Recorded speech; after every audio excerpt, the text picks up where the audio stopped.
17, 11. Car l'âme de la chair est dans le sang. Je vous l'ai donné sur l'autel afin qu'il serve d'expiation pour votre âme. Donc, je vous l'ai donné sur l'autel. Mais c'est si on faisait le sacrifice. Ouais, non. L'autel de bronze. Car c'est par là que le sang fait l'expiation. C'est pourquoi j'ai dit aux enfants d'Israël, personne d'entre vous ne mangera du sang. L'étranger qui se joue au milieu de vous ne mangera pas du sang. Ok, on s'arrête là. Donc, ici, il y avait ce qu'on appelle l'autel de bronze. C'est si on faisait le sacrifice, on immolait les animaux vivants. Parce que quand l'assemblée commettait une faute, on prenait un animal sans défaut. On prenait un animal qui n'avait pas qu'à sur lui. Et cet animal symbolisait qui? Jésus-Christ. Jésus. Cet animal symbolisait Jésus-Christ. Donc, on immolait un animal ici. Maintenant, ici, on appelle ça la cuve ou le bassin. Oui. La cuve ici, c'est ici le sacrificateur, c'est ici le sacrificateur. Avant d'entrer ici, là, ici, il y avait un rideau ici. Ici, on appelle ça le pavis. Le lieu saint. Le lieu saint. Le lieu saint. C'est ça, non? Le lieu saint. Parce que puisque le tabernacle que Moïse avait construit avec 3 pavis, il y avait le pavis extérieur et puis il y avait ce qu'on appelle le lieu saint. Tu vois, non? Donc le pavis extérieur, c'est comme quand quelqu'un on lui prêche la parole de Dieu. Et puis la personne dit au Seigneur, et il est d'abord dans le pavis extérieur. C'est parce qu'il y a quelque chose qui l'a attiré. Donc quand la personne l'attire, il est au milieu, il est dans l'assemblée. Parce qu'il sait ici que le peuple est un homme de Dieu. Tout le monde est ici. Donc quand il prêche la parole de Dieu à quelqu'un, la personne vient de l'assemblée dans l'église. Ah, dans l'église. Après, arrivé à un certain moment, tu vas que la personne, vous ne voyez plus la personne. Parce que vous ne voyez pas la personne. Parce que la personne, le désir du péché est encore dans la personne. Donc la personne n'est pas restée constamment de la présence de Dieu pour que quelque chose se passe dans sa vie. Mais dans le pavis extérieur, Barnabas nous dit que dans le pavis extérieur, il dit qu'il y avait une lumière qui était dans le pavis extérieur. Il dit que c'était la lumière du soleil. C'était la lumière du soleil qui éclairait l'assemblée. Mais ici, il y avait ce qu'on appelle la cuve ou le bassin. Donc, le sacrificateur vient ici, rentre dans le lieu saint.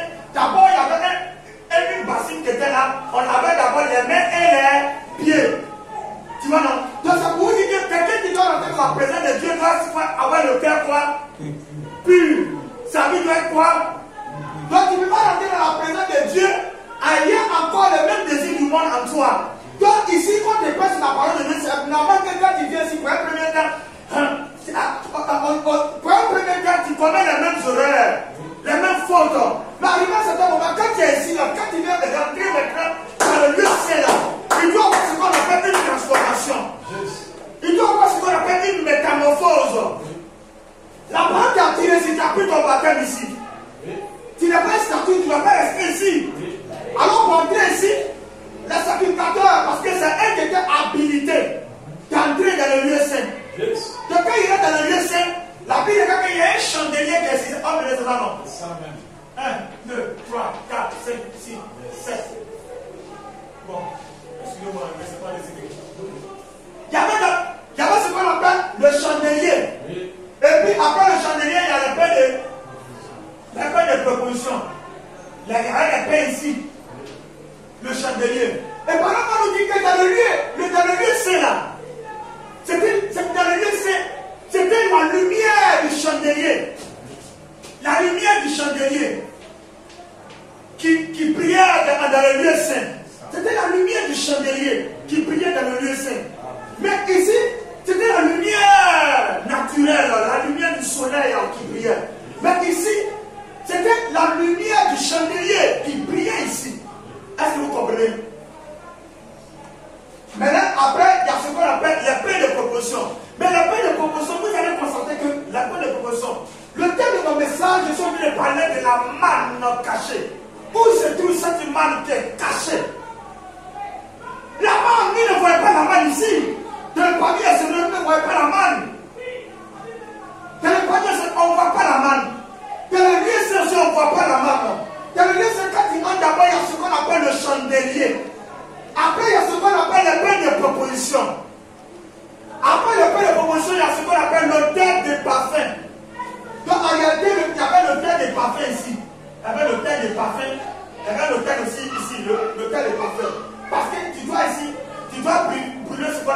parfait.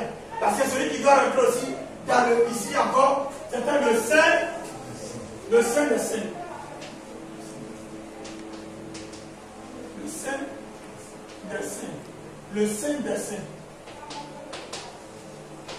Donc, il y a ce qu'on appelle l'autel des parfaits. L'autel des parfaits, ici, il y avait un autre rideau aussi, l'homme de ça, non? Il y avait un autre rideau ici. Donc, l'autel des parfaits était proche du rideau. Donc, avant d'entrer dans le Saint des Saints, tu dois brûler maintenant ce qu'on appelle le parfait. En réalité, tu dois sentir bien. Tu dois dégager une odeur. On ne doit pas rentrer dans le Saint des Saints. C'est-à-dire que dans la part de la Shekinah, elle est encore, tu vas sentir comme un bouc. Elle est la nature du bouc encore en toi. Non. Donc ici, tu es justifié, tu as entendu la parole de Dieu, tu as été justifié. Alors, dans le lieu saint, tu as été sanctifié. Mais quand tu es dans le lieu saint, quand tu es là-bas, moi, mon église est plus jolie que toi que l'église, parce que tu n'es pas dans le lieu saint. Moi, mon église est plus jolie que toi que l'église. Non. On t'a un peu frustré net, tu ne viens plus à l'église. On t'a parlé de ton péché net, parce que tu es encore dans le lieu saint. On parle un peu de ton péché net, tu ne viens plus à l'église. Tu es encore dans le lieu saint. Vous voyez? Maintenant, il y a ce qu'on appelle ici le Saint des Saints. Le Saint des Saints. Eh bien, ça c'est l'arche de l'alliance. C'est ça, non? L'arche de l'alliance. Genre ici, c'est comme ça. La deuxième des anges. Voilà, l'arche de l'alliance. Mais dans l'arche de l'alliance, là, si vous remarquez très bien, dans l'arche de l'alliance, il y avait ce qu'on appelle, ici c'est tu mets les deux tables que Moïse était allé chercher là. Les deux tables étaient là. Je peux donner le verset biblique. Et puis il y avait le bâton d'Aaron. Le bâton d'Aaron c'est ici. Le bâton d'Aaron, il y a deux tables. Voilà les deux tables. Ici, il y avait ce qu'on appelle la manne cachée. Voilà l'arche de l'alliance ici. L'arche de l'alliance là. L'arche de l'alliance dégagée. Il y avait la boîte, la Shekinah qui était sur l'arche de l'alliance. Donc voilà pourquoi tout ce qui était ici, le bois sec d'Aaron là, le bâton sec d'Aaron là, quand Aaron est rentré là-bas, il a constaté que son bâton était quoi, devenu quoi, affleuri. Voilà. Mais la manne là, si vous regardez très bien, la manne qui tombait dans le camp là, chaque jour, la manne qui tombait là, quand les gens conservaient la manne là, le lendemain la manne devenait quoi? C'était gâté. Mais pourquoi la manne qui était ici là ne se gâtait pas? Il y avait une manne ici. La manne qui était ici ne se gâtait pas. Pourquoi? Parce que c'était dans le Saint des Saints. C'est ça qu'on appelle la manne qui était cachée. La manne qui est cachée. Que le Seigneur nous bénisse. Il faut prendre Exode 26, verset 31 à 35. Exode 36, verset 31 à 35. Exode 26. Avec Exode 26, 31, 35. Exode 26, 31. Tu feras un voile bleu, pour et cramoisi, et de fêlin, d'or. Il sera artistement travaillé, et long, il représentera des chérubins. Tu le mettras sur 4 colonnes d'acacia, couvertes d'or. Ces colonnes auront des crochets d'or. Eux poseront sur 4 bases d'argent. Tu mettras le voile au-dessus des agrafes. Eux, c'est là, en dedans du voile, que tu feras entrer l'arche du témoignage. Tu vois? Le voile vous servira de séparation entre le lieu saint et le lieu très saint. Tu vois, il y a un voile qui est ici, qui va servir de séparation. C'est écrit dans la Bible, non? Il va servir de séparation. Tu mettras le propitiatoire sur l'arche du témoignage dans le lieu très saint. Tu mettras la table en dehors du voile et le chandelier en face de la table, au côté méridional du tabernacle.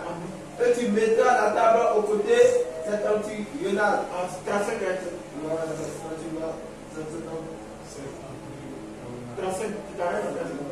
Ok.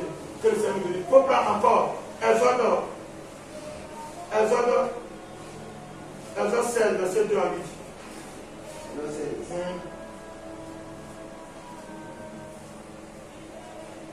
Exode 16, verset 2 à Exode 16, verset 2. Et toute l'assemblée des enfants d'Israël murmuraient dans le désert contre Moïse et Aaron. Les enfants d'Israël leur dit, que ne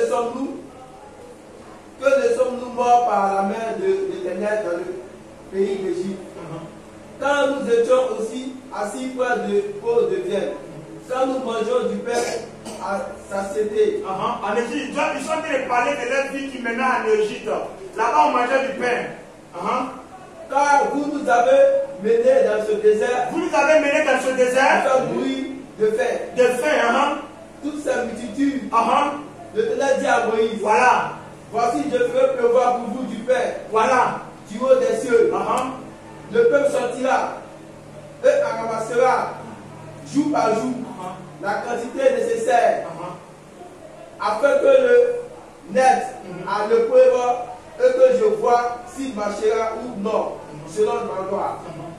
Le 6e jour, lorsqu'ils prépareront ce qu'ils auront apporté, ils s'en trouveront le double de ce qu'ils ramasseront jour par jour.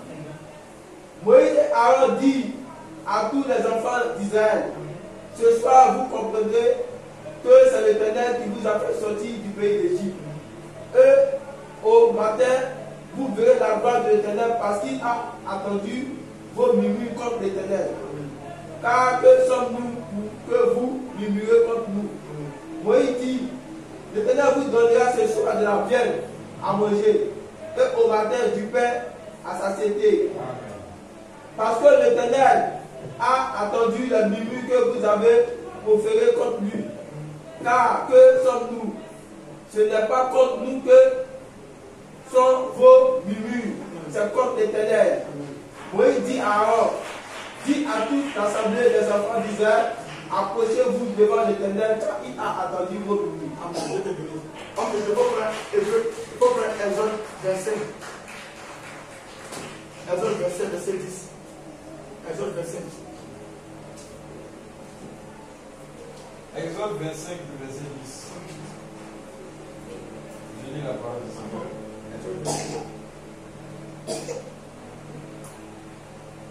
Ils feront une hache de bois. Ils feront une hache de bois d'acacia. Sa longueur sera de 2 coudées. 2 coudées et demi. Sa largeur d'une coudée et demi. Et sa hauteur d'une coudée et demi. Tu la couvriras d'or pur. D'or pur. Le large était couvert d'or pur. Tu la couvriras en dedans et en dehors. Et tu y feras une bordure d'or tout autour. Tu fondras pour elle 4 anneaux d'or. Et tu les mettras à ses 4 coins.